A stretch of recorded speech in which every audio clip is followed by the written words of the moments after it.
I'm gonna do a little quick something to show you guys how I got my IkonMotorsports splitter on.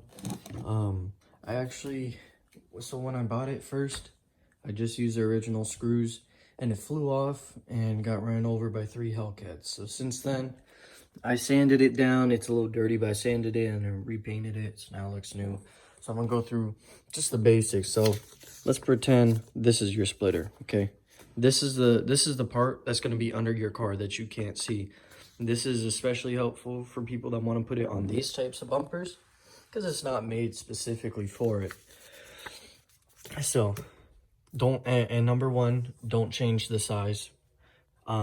These obviously aren't the right ones. I'm just showing you so you guys can get the concept.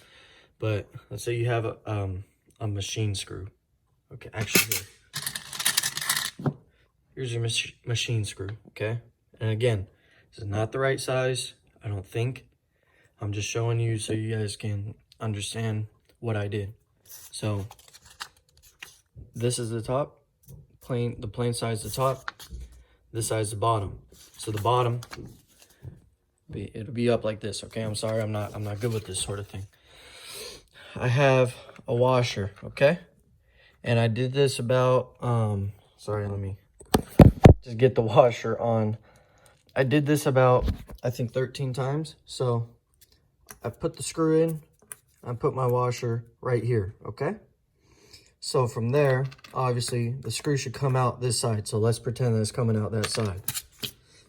The screw comes out, I put the other washer there. So now I have 2 washers and it's sandwiching that splitter. Okay, so that will help. Now, I don't have a lock nut, but let's just pretend this cap here is a lock nut. And I'm assuming a lot of you guys know what a lock nut is. If you don't, it is what I say it is. It's a nut that locks. So it'll hold in your screw. So then you have your lock nut up here and you're just gonna screw it in. And so that's what I have on my car. And I've made it up to what my governor allows me to go up to, and that is 120 miles per hour. No issues. It flew off on me at about 110. So last time. So yeah, I hope that helped. Just remember, you're screwing in to a lock nut and you're sandwiching both sides of the splitter with 2 washers.